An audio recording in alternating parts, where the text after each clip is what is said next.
It's the intel about the next generation of Bulldogs. This is Before the Hedges, brought to you by Kroger. Let's go, I'm a Bulldog. Hello, DawgNation, and welcome into Before the Hedges, brought to you by Kroger. I'm Kaylee Mansell with DawgNation recruiting insider Jeff Sentell. And I'm excited because we've got some sound here today. And I just feel like over the course of this entire spring, Kirby Smart's just been a lot more honest with us about the way that he's feeling, especially towards things that involve NIL, which is such a hot topic between you and I, but it seems that's the subject that no one wants to touch on. Here is a very candid answer from Kirby Smart about the kind of guys that he's looking for. I really believe there still does matter a relationship. And if relationship doesn't matter, then I'm probably not going to have a kid that wants to play hard for Georgia, right? So relationship matters, work ethic matters. Like, do you like want to be great? Do you have fire, passion, and energy? I'll pay for that. I'll pay a premium for fire, passion, and energy because in the market we're in, there's a lack of that. So I was thinking back to a couple weeks ago when we heard Kirby Smart say what he wanted to see out of his team during spring practice, and it was those sorts of things. I want to see fire. I want to see passion. So now we know what it is that he's looking for, but I feel like that's one of the most honest answers that we've gotten from him about anything related to NIL. Kelly, it was kind of like True Serum Kirby on a Tuesday for those beat writer core that was there.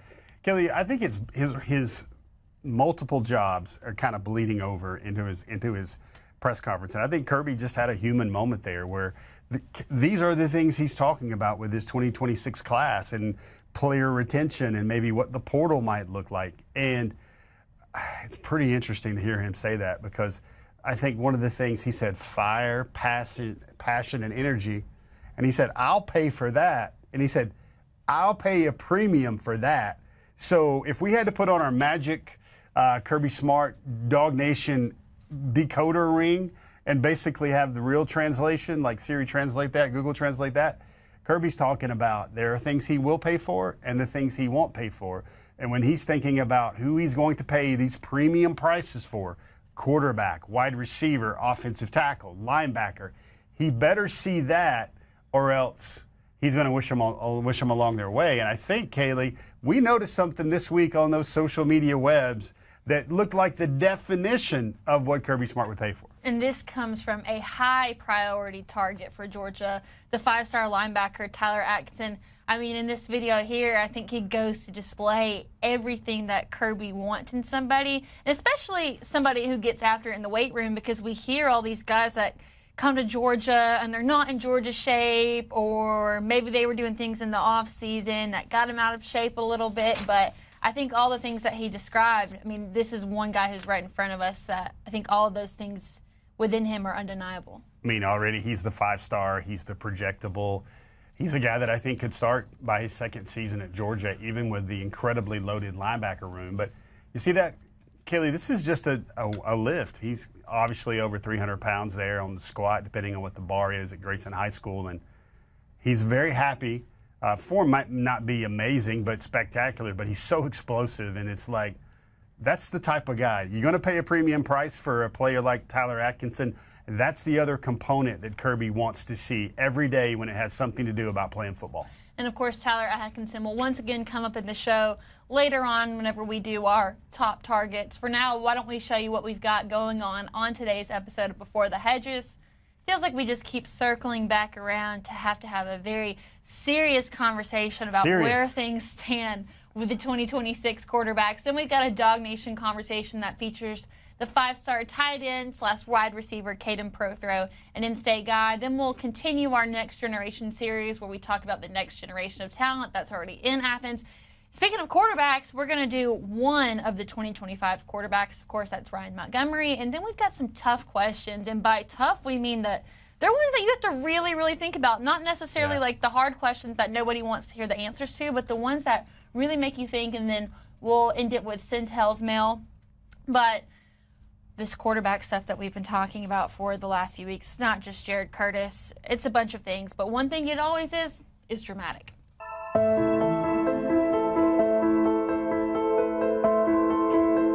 Dollar bills.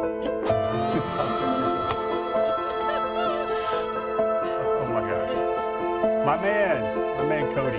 It's like rolling out the red carpet, but it's just dollar bills, right? Yeah, so that's really good, Cody, again. I mean, it sounds like we're a broken record, but so there's a thing in the reporter school writing about football, and we try not to be in the low-hanging fruit business here at DawgNation, especially inside the sacred DawgNation studios that are also house a blind squirrel. But the thing is like when in doubt, write about quarterbacks. But this is different because what can we say, Kaylee?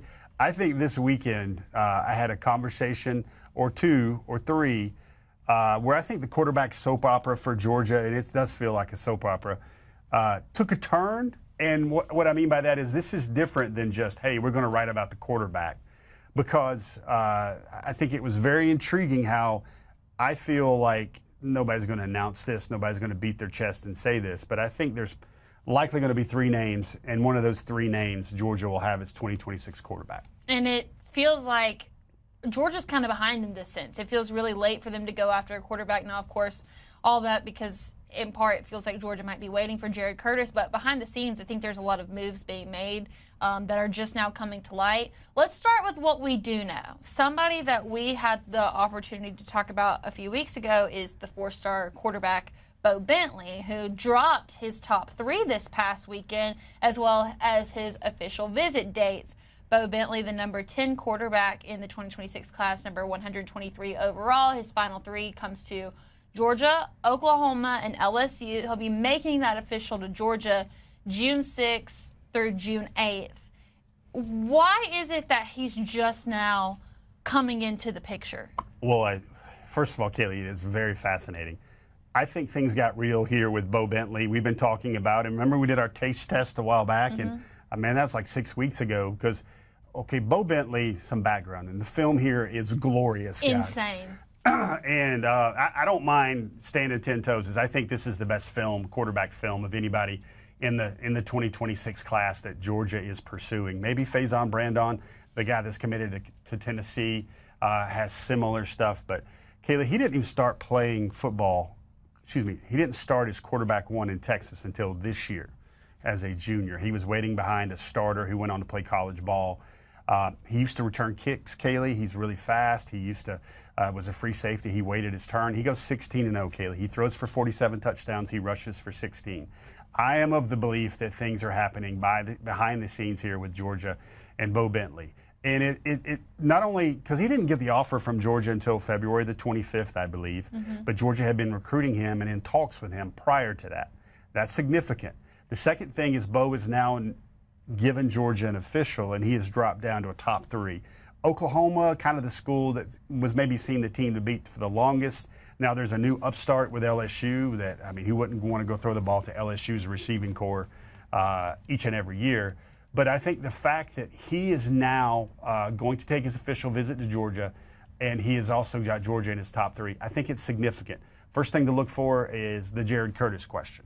Will Georgia wait until May the 5th for Jared Curtis? If that happens, I did the research in a recent DawgNation.com story.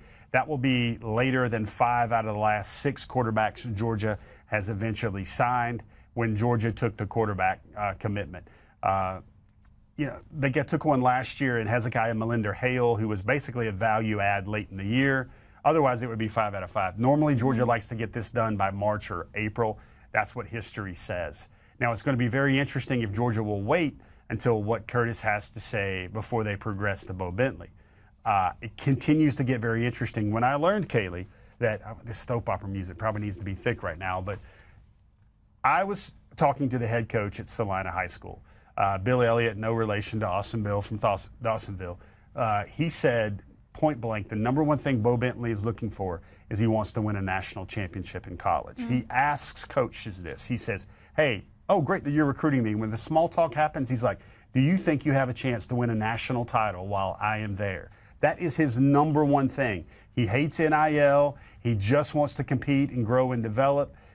Talking to people around the Bo Bentley camp, the Bo Bentley situation, they tell me he is a very progressive quarterback. What that means is a great example. The offensive coordinator at Salina used to be the quarterback at North Carolina. He started 21 games at North Carolina. The word that's gotten back to me is Bo Bentley was already doing things in year one as a starter in high school ball that the young man Nathan Elliott was doing his sophomore year at North Carolina. That's how advanced, that's how progressive he is.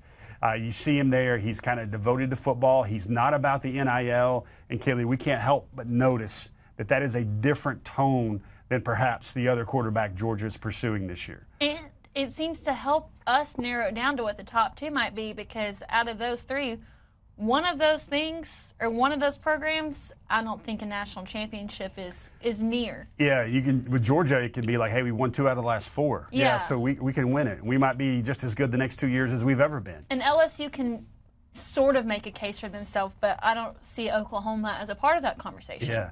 So it gets very interesting here. And you sit there, and the other thing about this is we also have to mention Landon Duckworth. Yeah. He's the guy that most would see before the Bo Bentley explosion here and the rise to the top of the board at Georgia, right to the top of the board at Georgia. Landon was like, okay, Georgia will come back and get him if Curtis doesn't. Well, I spoke to Landon this weekend at the Atlanta Elite 11 in Gainesville. Lots of reporting here, lots of factual stuff here.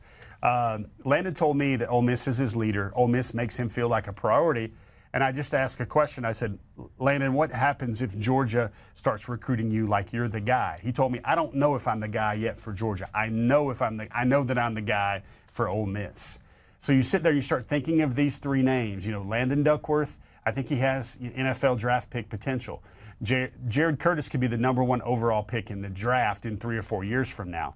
I think Bo Bentley has the highest floor in college. What that means is wherever he lands, the lowest evaluation, the lowest level of productivity, if everybody just really doesn't materialize and reach their potential, I think Bo Bentley will be the best college quarterback of these 3 if everybody just plays to their floor and not their ceiling. Obviously, Curtis, with that mega talented arm, has the highest ceiling. So it gets very interesting now. Bo Bentley is a reality. He's got great film. And Kayla, I can't tell you how many people over the last 2 or 3 months have been telling me about Bo Bentley. So my head goes to when we were having this conversation 5 or 6 weeks ago, it seemed that Landon Duckworth was the #2 after Curtis. But now, if he doesn't feel like he's getting, I guess, the recognition or attention that he wants, then it seems like Georgia would have to put that attention somewhere else. Someone like Bo Bentley? Yeah, I think there's 2 ways this thing can go, because until this is why this weekend was big, because until now, Bo Bentley did not have Georgia among their top schools, and Bo Bentley did not have an official visit set to Georgia. Landon Duckworth has had a May 30th official visit set for some time to Georgia. So now Bo Bentley gets really real. And also, I think it's fascinating, does Georgia wait until May the 5th? Or what happens when May 5th? If Curtis pledges to the Dawgs on May the 5th, then I don't think the discussion continues further with Landon Duckworth and Bo Bentley. I don't think those official visits get made. But then it gets really real and really serious with the other 2. And I'm here to tell you, Jared Curtis is great. He's a 5-star. But the Dawgs, if they do end up with the gentleman named Bo Bentley, I think you're going to get a very special quarterback. And DawgNation, trust me on this one. If the choice is Bo Bentley, when you see him on the field, he is going to make a lot of plays for Georgia. So last thing on this, and then we'll move on. When it comes to Jared Curtis, he's already taken his official visit to both Georgia and Oregon, which are now his top 2. Actually, no. He's taking unofficial visits only. Unofficials. He will take his official visit to the winner. Oh, yeah. Okay, I see. Yeah.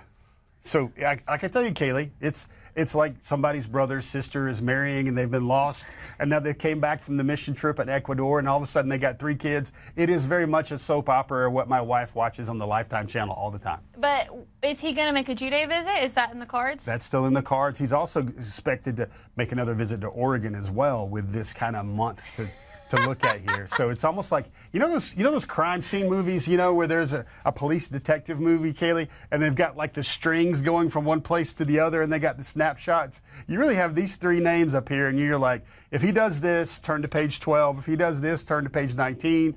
I'm going to tell you, the Bo Bentley news was very exciting, because knowing what he values, knowing the way he plays, knowing how college ready he is right now, Kaylee, and one little quick thing about this. I've been covering Georgia recruiting for the last 10 years now.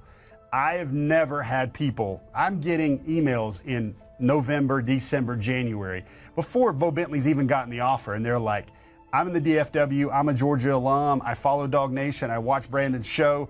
The Dogs need to get in on this kid. Why are the Dogs not offering? How does he feel about Georgia? You need to write about this kid. Kaylee, never happened before, not to the extent of multiple people reaching out of state about a kid that didn't have a Georgia offer before, basically banging the drum saying this Bo Bentley kid is special. DawgNation needs to find a way to have him on the class. Well, here's the thing. The way this whole situation is played out, I don't know what's going to happen. I don't know where things stand. I don't know if Georgia's going to get Jared Curtis or Bo Bentley or Landon Duckworth, but I do know that it's been very entertaining and will continue to be this dramatic soap opera that it's been throughout the entire course of this year. So let's step away from the drama. In just a minute, we're going to hear from a five-star recruit and where things stand with the Dogs for him. But first, we want to remind you that here on Before the Hedges, we are always brought to you by Kroger. Now is a good time to get involved with the Kroger Boost program. You can actually try it for free for 30 days. Save up to $10,000 per year, plus 2 times the fuel points. And the best part about it all is the free grocery delivery, so you can have some extra time for yourself. You can do that by visiting Kroger.com/boost to sign up today. Again, that's Kroger.com/boost to sign up today. So last week you got the chance to catch up with the 5-star tight end / wide receiver Caden Prothro, who's out of Bowden, Georgia. And this is somebody that we've talked about a lot over the last year, and we've kind of been withholding this conversation for a while, so I say we go ahead and get to it. This is Caden Prothro on where things stand between him and Georgia.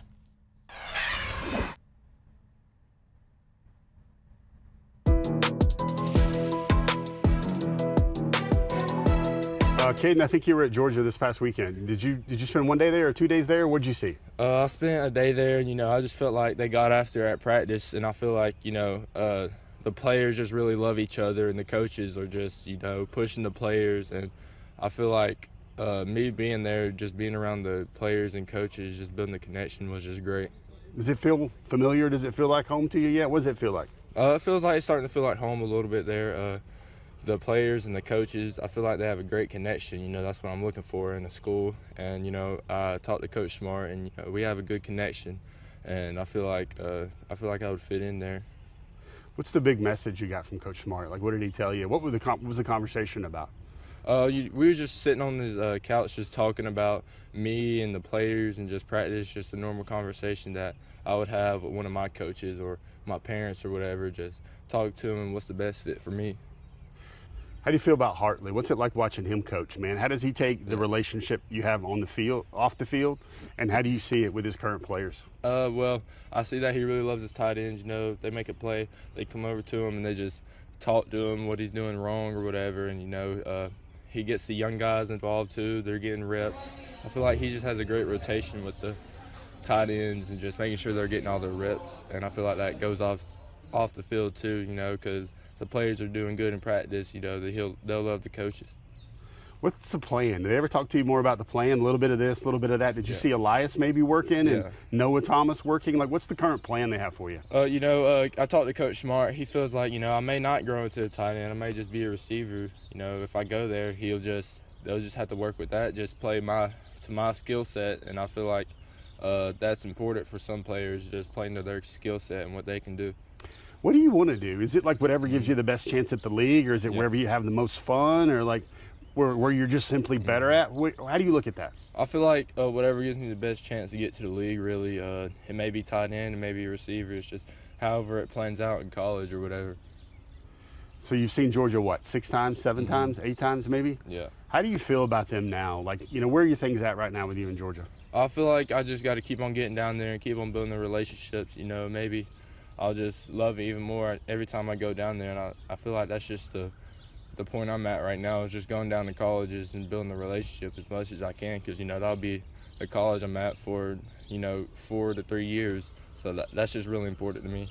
How many schools are you working with now? How many would you say are still in it? Is it the 5 that you said, or is 5. it expanding a little? It's 5. Maybe I want to go down and see maybe 2 other schools, maybe probably go see North Carolina, and I may try to get down to Colorado, but that's about it, really. And have you thought any more about timeline? Do you want to stop talking to guys like me all the time by the summer or end of the season, or what feels right for you? I feel like what feels right for me is just waiting as long as I can, because this is going to be the decision of my lifetime, really, and where I'm going to be at for the next 4 years. And I really want to try to make that maybe after football season or during football season, or just whenever I know really is just really big for me. So it could be in one of your official visits, you could just feel it and you could say, Yeah. That's it? Yeah, maybe that, or just give another school a chance, just go down, take all my official visits, because that's what I plan to do, and then maybe just make the right decision after football season or during it. Kid, everybody tells me, I don't know whether they're being polite, but they say nobody practices like Georgia. Like, Have you seen a lot of practices to compare the way Georgia gets after it compared to everybody else? Yeah, Georgia, I can definitely say they get after their practice. I was down there last weekend, and they're always hustling. They're really getting after it, and I feel like that's what Georgia football is about, is just getting after it and just working hard. What's the biggest reason you like Georgia? What's the number one thing that they got a shot with you for? I feel like Coach Smart does a good job down there, and the coaches just really push the players, and the players just love the work. And I'm a player that loves the work, and just get after it. So, that's what fits in for me for them. I'd imagine you'd look at Noah Thomas this year, who's Yeah. about your size, the Texas A&M transfer, and you'd Yeah. look at Elias. And would that provide like a blueprint or a roadmap for you about what your life might be like there? Yeah, maybe just a hybrid tight end. I can split out, come in some. I obviously got to do the blocking part to go to the league. I feel like just a part of just catching the ball, just going in and out is just really, that's what I think I'm going to be good at. Who do you look at in the pros and compare yourself to? Like, do you have a model that your game's after? Let me see. Is it Mike Evans or somebody else? A lot of people say Mike Evans a little bit. Some people say Megatron, or some people, that's about it really. Maybe Brock Bowers a little bit, but yeah, just them. Caden Prothro, 3-time state champion, going to get 4 this year maybe. 3-sport athlete here at Bowden High School, home of the Devils. Man, thank you for your time.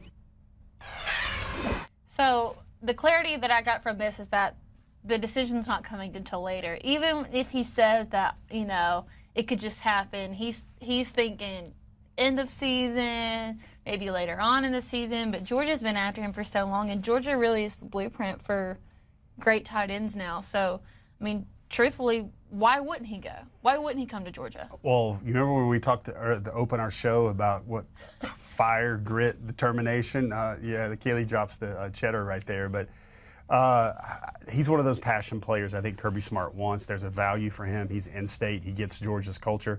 It's a really cool story from his last practice visit. Is one of the guys, when you're on a visit anywhere to a college, you always get measured. You always get tested. They do your hand size. They do your height, weight. They do your wingspan, the arm length, or whatever. And they had squirreled Caden away to go do some testing. Meanwhile, Kirby's on the megaphone, and he's like, "Where's Prothro? Where's Caden? Where's Caden?" And literally, he comes running out from where he was at inside the bowels of the House of Pain into our athletic facility, and comes running out because they're like, "Caden needs to see this. Caden needs to see this." So he's like, "I didn't want a coach to think I was slacking or just hanging in watching my phone inside the office or inside the building." So, that's a little culture tidbit right there. Kaylee, you hear so many things about how he likes the work. He likes Coach Smart. That's the way he gets after it. Bowden is a culture of hard work there. He sees similar traits that he loves about Bowden High on a bigger, much bigger stage at the University of Georgia. There's already a lot to like about how much he feels about Georgia. And Kaylee, did you hear what he said when I asked him about the player comps? He said Megatron. He said Mike Evans, but he also said Brock Bowers. He's been telling his coaches at Bowden that he wants to have a Brock Bowers type impact in college football. And to me, the decision, he's like Auburn, Alabama, Florida, Georgia, now North Carolina's in there a little bit. He just took his first visit to Texas this past weekend. Those are really the contenders there for Prothro. But I think the Dawgs and Todd Hartley, it's in-state. They're making him feel the love. This is a good recipe for the Dawgs long term. I do have a question, though, and this is not me trying to be a critic, but just because I am curious. Bowden has had a lot of success as of late, but it is one of the smaller schools in the state, and so maybe the competition that they end up matching up against isn't as well as some of the kids that come from bigger classification schools. Is that anything to be concerned about with Prothro? Good question. Kaylee, I really like that question. So normally it's a single A football, but I think with Pro Throw, you've got a guy that is just ginormous in size, 6'6", 207. That's one thing. He's going to have a matchup on anybody that tries to guard him, whether that's a safety, especially whether that's a quarterback. Number two, we got validation about his skill set when he went to the Under Armour All-American game this past January, and he was a junior working against other elite juniors, but mostly seniors, and he was dominating. He was working exclusively as a wide receiver there as well, which is not his natural thing, and he was dominating. He was even named the MVP of one of the days of practices. So that tells me the step up in competition won't be a problem. And then, Kaylee, to be honest, it may be single A football, but he's hitting 600-foot home runs with one of those new fangled torpedo bats right now. This is the mega stat about Caden Prothero. He's caught 99 passes in high school, and he has 41 touchdown catches. Kaylee, if you're getting a touchdown for your team every 41% of the time you touch the football, that'll play. That'll hunt. But Kirby Smart will probably pay a premium for that, too. All right, and that's going to wrap up our conversation on the 5-star tight end wide receiver, Caden Prothero. In just a minute, we will talk about one of Georgia's quarterbacks who I imagine they had to pay some premium money for in the 2025 class. But now is a good time to go ahead and start thinking about your summer vacations with your family, or, hey, maybe you even want to take a solo trip to the beach. So it's a good time to look into visiting Daytona Beach, 23 miles of Atlantic shoreline. You could kayak, golf, hike, lay out by the beach. They also have really good shopping at Daytona if you're into that kind of thing.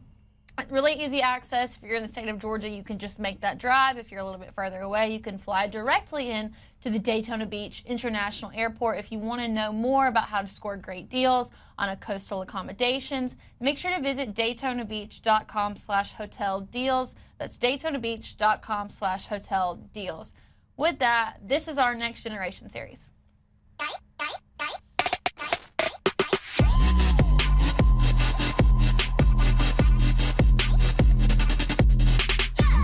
What's cool about this class is that we have two quarterbacks we get to cover. Today we're going to talk about Ryan Montgomery. Ryan Montgomery was committed to the Dawgs before the other quarterback. And the thing with Ryan Montgomery is we haven't really got to hear that much about him this spring because he's been injured, ACL, MCL, meniscus. Do you have any idea of whenever he'll be able to come back? Yeah, so great question. First of all, it feels like it's quarterback day today on Before the Hedges. Ryan, I'm very high on Ryan Montgomery here because he's one of those guys that I think accuracy, the way he delivers, the way he thinks the game, all those traits, Kaylee, we've seen, those are the guys that quickly assimilate to getting on the field at Georgia. Now, tough break for him last year. I believe it's the first or second play. Maybe it was third down of his first game of his senior season. He suffered a major knee injury. He was done for the year. It was a meniscus. It was the MCL. It was the ACL. It was not the PCL, thankfully. He had surgery on that, and Kaylee, great people are taking care of him. I believe that he had his surgeon was the team doctor of the Cleveland Browns, who actually is the overseeing surgeon physician for the entire NFL. He had quality eyes look at him. He had quality eyes at Georgia, especially in the transition now from Ron Corson that had done so well for Georgia. I've been told that he is really starting to get more throwing. He got a new level of clearance recently for spring ball. He's in a black jersey. He's in no contact. He is going through drills. I think the main thing right now, Kaylee, is people are just concerned with, hey, we don't want anybody falling on your knee right now, injuring it. It's going to stay in a brace for a while. I believe, from what I've been told, he will be full go, essentially full go by like May or June. That's great news because one of the things I thought, if Ryan was healthy this year, he could really make a jump, not on this year, but on the next season or the next season at University of Georgia. He's likely going to get a redshirt this year, but I think it's reasonable, Kaylee, for Ryan Montgomery to shoot for the number 3 quarterback job in Athens this season. All right, we'll go ahead and show you his player card on the screen here. Of course, the 4-star quarterback out of Findlay, Ohio. 6'3", 195, good quarterback frame.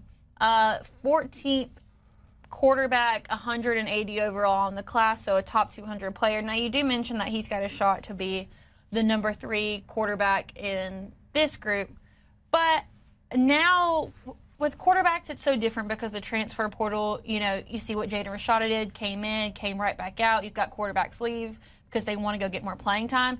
Could Ryan Montgomery eventually end up being the starting quarterback for the Georgia Bulldogs? I think so, because he has the right mindset, Kaylee. When he committed, I love the story about it. He said, for the next 3 to 5 years, I'll be at the University of Georgia.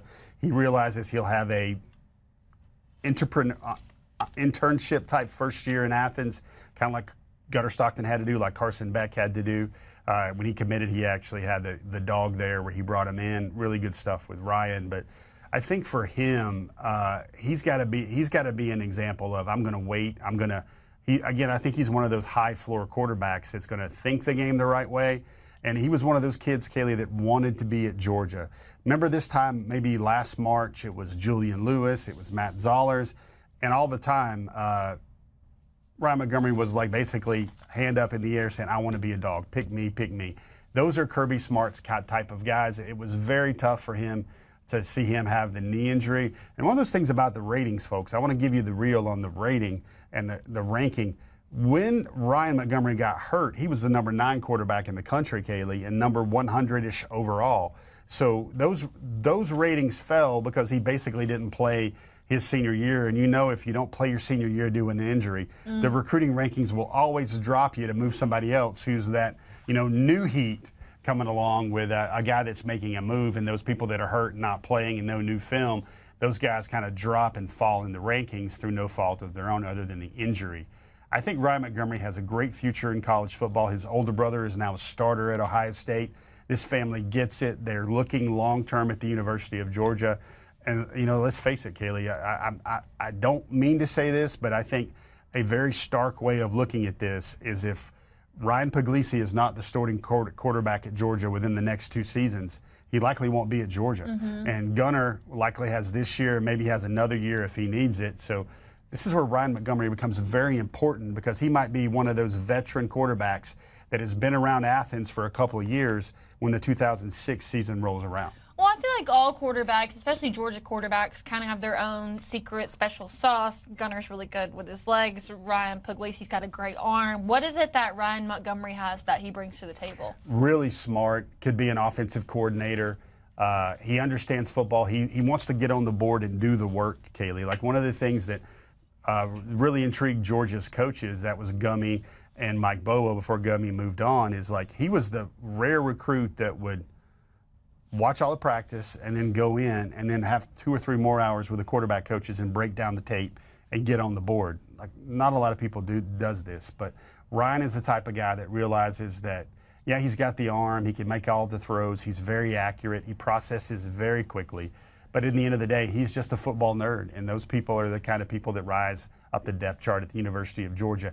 I would say the ETA on, what Ryan Montgomery could be at Georgia, I think it would probably start with the 2027 season, and he would likely be going head-to-head with whoever Georgia signs in this class. Could be Jared Curtis, could be Bo Bentley, so on and so forth. So we have some sort of full circle thing here about our quarterbacks today. Yeah, so you're saying in this case, patience is the key. Patience is the key. All right, so that's going to be our next generation series, all about Ryan Montgomery. So in just a moment, I'm going to ask you some tough questions. I'm going to weigh in on these myself. But one thing that is not tough is deciding what I'm going to drink every weekend, because it's always the same. It's always going to be the Finish Long drink. And we've talked about it so much that it's finally time for you to try one on your own. Ask at your local bar where you go to dinner. They're popping up in more places nowadays, but if you don't know where to get them and you want to know, the Long Drink makes it super easy for you. You can just go to the longdrink.com website, look at the search bar in the top right corner, type in your city or zip code, and it'll tell you the nearest place that you can pick it up. It's a pre-made gin cocktail. You don't have to do any work, and even if you're not a big fan of gin like myself, I'm telling you, just give it a try. I have never tasted anything that even closely resembles what that tastes like. A flavor for everyone, whether it's the zero sugar white can, the black can that's a little bit stronger, classic blue, or the flavored ones like cranberry, peach. Allegedly, there's a pineapple that Jeff keeps talking about, but I'm not going to know if it's real until I see it, and I'll get back to you on that. But now's the time to go ahead and try a Finish Long drink, and you can do that by visiting thelongdrink.com. So now it's time to get to some tough questions. Ooh. I know, I'm excited, because these are almost like a think piece where you really got to think, and there's no right or wrong answers, but things that I feel like it can get really opinionated. So we've got the first one here, which is, who is currently the best recruiter on the Georgia staff? Would you like to go first, or would you like me to weigh in on this? Kaylee, you always bring intelligence, class, grace, and poise to your answer. I will let you step up to the tee first. So I really thought about this, and I went back and forth between a few different guys, but then I started going back and looking at the recruiting classes of the past. And one thing that Georgia just always seems to land is a 5-star linebacker. I've got to say it's got to be Glenn Schumann, because even now, listening to guys like Chris Cole and Justin Williams and Jalen Walker in the past talk about their relationship with Shu, like, it doesn't just end whenever they get to Georgia. They're still tight with him even now. And, you know, Georgia just got the 5-star linebackers Aiden Walker after getting 2 5-star linebackers, and it just continues and continues to happen. So I've actually got to go with my man Glenn Schumann here. Yeah, that's a good take. Kaylee, it's one of those things. We talked about the ratio with Caden Prothro a minute ago. Well, I think Glenn, I'm going to say his batting average is like 800 with the guys he's really wanted. I mean, there's some guys he's missed, but like, he gets the top of his board consistently. And again, you got Tyler Atkinson there. I will, for variance sake, I have another. And I will say very quickly, there are 3 acceptable answers that you can defend. The Todd Hartley position can be defended. I mean, goodness gracious. I mean, he can only sign 2 tight ends a year. He can't sign 3 or 4 linebackers like Glenn. Otherwise, it'd be a problem. And I think this is a guy for me, and obviously Glenn was a great answer. That probably might be the most defendable answer. But I got to say my man James Coley, because Coley, what he's done is his catchphrase is change the game. Well, he has flipped the room. And I'm not talking about bringing in Noah Thomas for one thing, or winning the recruitment for Zachariah Branch, but what he's done, like, listen, everybody's got sources. Everybody's getting out to practice, whether it's recruits, whether it's their parents, whether it's almost every high school coach in the state of Georgia, whether it's professors. I'm sure state troopers will be out there soon, and other policemen. The one thing that you keep hearing consistently from football guys and non-football guys are the receivers. Not only this, Kaylee, but this is something to think about while you're kicking back with a long drink on a beach and want to have a really good day. Heck yeah. There might be 4 or 5 receivers on this roster now that are better than anybody Georgia finished last year with. Zachariah Branch, Noah Thomas, Talon Taylor. You got Colby Young coming back, and then you've also got C.J. Wiley. Yeah. That might be the 4 or 5. Better, more talented. Listen, Kobe White's going to play a lot of good ball for Georgia. Dylan Bell's still going to play a lot of good ball for Georgia. He's going to be kind of jumping back and forth between running back and wide receiver. But if I told Dawg fans somehow Georgia has found a way to improve the room with 5 better guys than Georgia finished last year with, that's significant, considering, hey, they're going to say, hey, Jeff, I want them to catch the ball. They don't have to be 30 yards open. These guys will get open. They will create separation. They will make Gunnar Stockton look good. They will win 50-50 balls. I mean, there's a 6'6" guy. There's a 6'4" guy. There's another 6'4" guy. There are speed demons. I think Georgia got a lot better. And then also, you look what Coley's doing now in the 2026 class. Getting big-timers to come to Georgia, identifying guys early. Let's not forget about Landon Roldan as well. So, I mean, Coley is coming up there with a bullet. Maybe if I had to go my official rankings, it is very hard. How are you going to say Coley might be 3, Hartley is 2, Schumann is 1? But that, when you have that tough a question, Kaylee. Yeah, definitely. And we don't even mention Kirby Smart, because Kirby Smart is the ultimate closer. We mentioned assistants that are on the trail. So when you got 3 guys you can make a case for that question, not only is it tough, but it's great for the University of Georgia. Yeah, that's definitely a good problem to have for a program. We've got one more tough question for you, and this one is, how much should Georgia prioritize the offensive tackle position in 2026? I do remember us having this discussion, a while back, and we put up all the names on the board, with Jackson Cantwell being that top target, who is also being recruited by Oregon. But I think in the way that the offensive line struggled, especially towards the end of last season, now the offensive tackle suddenly becomes more important, because they didn't sign any 5-stars in the 2025 class at that group. I feel like it should be a high priority, but at the same time, it just depends on how you want to spend your money, because now there's certain positions that are going to require more money. So it's like, how much are you willing to put into a 5-star offensive tackle that you wouldn't put into a quarterback or a running back or a skill player or a linebacker? Like, Tyler Atkinson. So it probably should be a high priority, but that's maybe one where you can go for maybe somebody who's a 4-star and it's just outside of the top 32 5-stars. But, I mean, it really just depends on how you want to spend your money. Good answer there, Kaylee. Again, I would applaud that one. If I was the teacher putting on, there would be very few red pen marks on your answer right there. I came to a conclusion. Let's call it a moment of clarity recently. Kaylee, moments of clarity are always very good. I think there's really only one 5-star tackle Georgia has a chance for. That's Jackson Cantwell. He's going to be very expensive. You start doing the math, the fiscal math, and you go, would you rather have Jared Curtis or would you rather have Jackson Cantwell and Tyler Atkinson?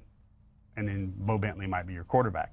That's another separate discussion. But I keep hearing things about Juan Gaston. Kaylee, I mean, he's huge. He's not only huge, he's moving around veteran, old dudes, ball players at Georgia.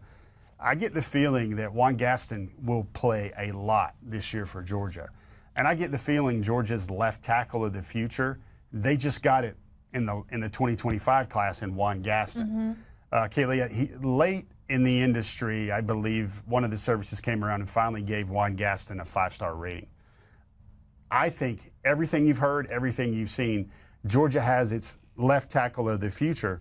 And even if they brought in a Cantwell, I think Cantwell might start at right tackle. So what if I told you that the future first-round draft pick offensive tackle is already in Athens and he didn't cost as much as maybe Cantwell would?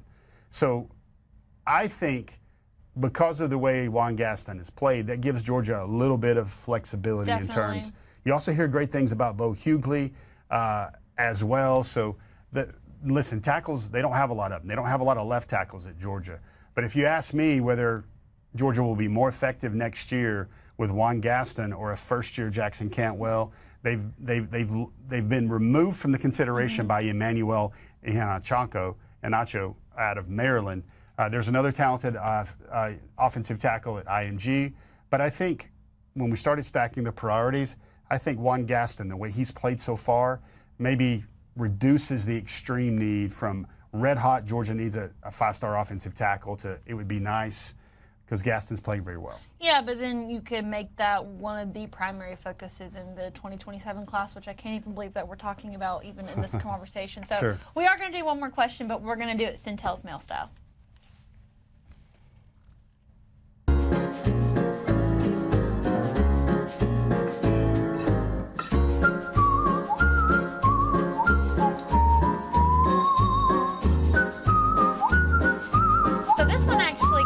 From the live comments. It came from YouTube. And I'm really excited. We'll just go ahead and bring it up on the screen here. This comes from Team Tillman 7 on YouTube. And it says, what's the best way to get noticed by University of Georgia scouts? Is it camps? I think that this is an excellent question because this is helpful for, some of those young guys in high school. It's like, how do I get a college recruiter to even notice me? Yeah, great question. And it's like we can pay it forward. We can help people with this. Yeah. I think the first thing you can do is that there's somewhere at Georgia, maybe you call the football office or you just look online. There's the Kirby Smart Youth Camp. And that's the first step is you start going there when you're a kid and you take the picture with Kirby Smart, you work out, you let Georgia people see you.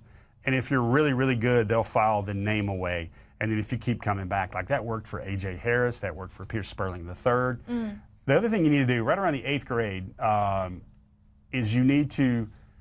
There's an organization called FBU, Football University. Eric Richards. Yeah, Eric Richards. Shout out Eric Richards. But you find a way to go to that camp, and if you become an FBU All-American, that brand has so much sway, has so much clout that if you're an FBU All-American and if you excel in the FBU All-American game, then you definitely will get on the radar of every school in the country. And you'll start getting invited for freshman events and for football games to be like maybe you're a visitor for the McNeese State game at Georgia or the Marshall game at Georgia. Not the big ones, but that's how they start developing a relationship. The other thing you got to do, you got to play, you got to access your high school coaches. They're the most important resource for you because they will tell you the real. They'll say, son, Love your attitude. You're not going to play at Georgia Ohio State. You probably could play at Georgia Southern or Troy. Like, a realistic assessment of the skills is always very important. And then I think there are also a lot of prospect camps and showcase camps out there. It's not as important as getting seen by Georgia firsthand, and then keep coming back to Georgia with your team camps as well when you're a freshman, sophomore. I will say this, if you don't have the major offers by the junior year, that's pretty much the handwriting on the wall, with exceptions, of course, that you're not a major Power 4 college football prospect. I hate it the way it is, but the momentum game exists in recruiting. For example, if Kaylee goes and visits a school and they say, oh, Kaylee's been offered by Troy, North Carolina, Michigan State, Vanderbilt, NC State, Wake Forest. Now, that's going to catch some attention because a lot of people have been like, oh, what I'm seeing here is pretty good, and other people have offered. And that might lead to a bigger offer like an Auburn or maybe a Florida State. And then it's just a domino effect. It's a domino. And then the other way, sometimes Georgia is still the first one on the board, but if you're somebody in the state of Georgia and Ohio State and Clemson and Alabama have offered you, Georgia's going to know about you. And it's almost like that inertia and that momentum of who puts their stamp on you and says you're the guy. I will also give a shout out to an organization I think that does really good work, especially in identifying kids that are like 7th, 8th, and 9th graders now. And I think that's the MVP camps. I think what they do is they get you out in front of people early and you start building a name. And I think when the height, weight, the film, the coaches, that gets you prepared for when you go on those big stages and those bigger camps and you're working at the University of Georgia. It's really funny how those camps go. I want to make sure I give you a lot of good information is when you go to those camps, they quickly realize who the guys are. I've heard people tell me it's something like maybe sorority recruiting when you know everything about the person, individual that's applying. And what they do is they sit there and they say, we're going to put Jimmy Jenkins over there with our other guys we really like, and we're going to see whether he sinks or swims, and we're going to put those 5'8", 175-pound safeties and corners in another group within those camps. And the bigger names at Georgia, the bigger evaluators are watching those big groups. And you get a verified height and weight, which is very, very important. Verified height and weight. Verified height and weight, extremely important. Lots of child labor I experienced at the MVP camps, but made you a better person. So let's go ahead and move away from that. We're going to go through class breakdown really quick. We've only got a couple more minutes here, so we'll go ahead and start with our offense. You've got the 4-star tight end Lincoln Keys, who we might hear something from him soon. The 4-star wide receiver Vance Bafford, the 3-star wide receiver Brady Marchese out of Cartersville. On the defensive side of the ball, the 3-star defensive lineman Seven Cloud, the 4-star cornerback John Tavius Wyman, and the 4-star safety Zach Fort. Then, in terms of our recruiting snapshot, the only thing that changes is the class rank. They drop 2, but again, we're at the point where that doesn't really mean that much until Georgia starts picking up some more guys. Then we'll go ahead and go to our top targets list. No changes on the first 5 for this week. Our newest addition to this one last week was Ernest Rankings. We'll go ahead and go to our second page of top targets where we do have a little bit of change, and that's because Kamari Brooks, who was at number 5 for a while, he drops to number 6 on the list, and this is why. Because we have a new number 5 here on Before the Hedges, and that is the 4-star quarterback Bo Bentley, which is crazy. He wasn't even on just off the list. He debuts at number 5, which is killer for the show. That might be like Sabrina Carpenter or something when she debuts at number 5 on the top 100 list or something like that. Folks, I think it's real. I think it's finally became real. You have an official visit set. You have a Final 3 designation there as well. I think Bo Bentley is all about his business. And all of a sudden, it's Jared Curtis, it's Bo Bentley. All of a sudden, that guy becomes a lot more viable for Georgia in 2026. Be very interesting. I hear some people refer to it as a soap opera at quarterback right now in Georgia. Yeah, but it is nice to have 2 quarterbacks in that top 5. So we'll go ahead and move to our just off the list where we do have some new names. Now, the 4-star running back Carson Baker comes off the top targets to just off the list. The running back situation, that's also kind of been a bit of a soap opera. But now we have a new name on the list out of Maryland. Is that MD? Yeah. Okay, we've got the 4-star linebacker Nick Abrams II. Why is he just now making that appearance? I think linebacker is really important. And, Glenn Schumann identifies his guys and the type of players he wants. I don't think Georgia will have 2 5-stars in this class at linebacker, so you got to think that second 4-star linebacker, what's the pedigree going to look like there? I will admit, Kaylee, that I came very close to moving Derek Cooper back onto the top targets list. We probably should have included video on that, but that's our bad here, but I want to make sure I mention it. Derek Cooper celebrated his birthday in Athens last week on a 3-day unofficial visit. I heard he actually got into some DB meeting rooms as well, but we all know, we've reported he wants to be a running back at Georgia. Kaylee, they had a birthday cake for Derek Cooper. They sang happy birthday for Derek Cooper. They had party favors. The whole staff, some of the whole recruiting and team staff gathered around, sang happy birthday to him. I believe the cake he had a red helmet and a white helmet, which is his Chaminade Madonna high school helmet, and a red helmet, which would indicate the University of Georgia. It was another splendid visit, Kaylee, and I just know how tough it's going to be for Georgia with Miami and that part of the state he lives in. He's a South Florida kid, and I know how costly Derek Cooper's going to be. Again, we almost want to kind of kick ourselves as we say this, but more and more we have our evaluations and we have our top targets, and we include the phrase, how much the cost will be, how much of the spend will be. And I think it was kind of fitting that we had Kirby Smart talking about what he would pay a premium for. And I believe that's what the gentleman's going through right now. All right, moving on to our next page of Just Off the List. 2 new names appear. We've got Malcolm Gaston, the 3-star interior offensive lineman out of North Augusta, South Carolina. And then Kenneth Goodwin II out of Harbor City, California. Yeah, another linebacker, kind of like what we just said there about Glenn Schumann, who's the next potential linebacker going to be after Tyler Atkinson. And then if it's not Tyler Atkinson, then Georgia's going to have to really look a little bit differently at the running backs. Maybe perhaps they take another name that's going to show, the linebackers, they take another name that's also going to show up on this list for the first time. But Gaston is a guy, I like what he's done with his body. He's changed his weight around. He's been running his hind parts off, trying to lose weight. That's the secret sauce for big 350-pound guys. The more you run, the more the pounds come off, and he keeps coming back to Georgia, Kaylee. All right, and then we've got another page of Just Off the List. The newest one to this one is going to be the 4-star safety, Keelan Jones, out of Marietta, Georgia. A lot of news on this one. Keelan Jones, a 4-star safety. The whole family grew up Dog fans. Mom went to Georgia. Keelan is very pro-Georgia right now, and his comments right now, we'll have to write about him soon on DawgNation.com. Brock Harris, and Keelan, one more last note on Keelan at Sprayberry High School. Kaylee, he's going to make his decision, I believe, within the next 2 weeks. Wow. He's ready to go for it right there, and obviously there's familiarity to the extreme side there with Georgia. And then Brock Harris. Kaylee, we talk about him a lot. He's one of our players we really enjoy talking to in this class. Brock Harris is ready to make his decision this weekend, April the 7th. He doesn't need official visits.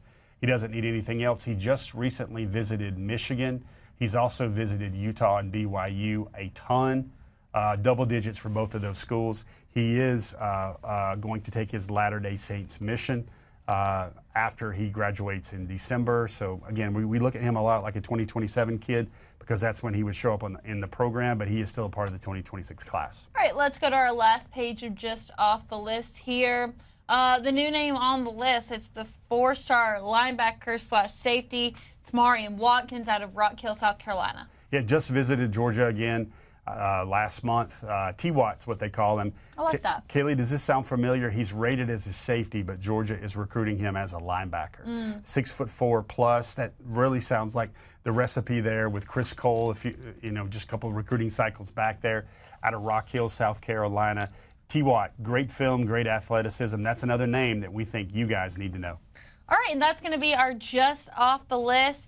Guys, thank you so much for joining us each and every week here on Before the Hedges, presented to you by Kroger. I'm Kaylee Mansell with Jeff Sentell, and we'll see you right back here next Wednesday night.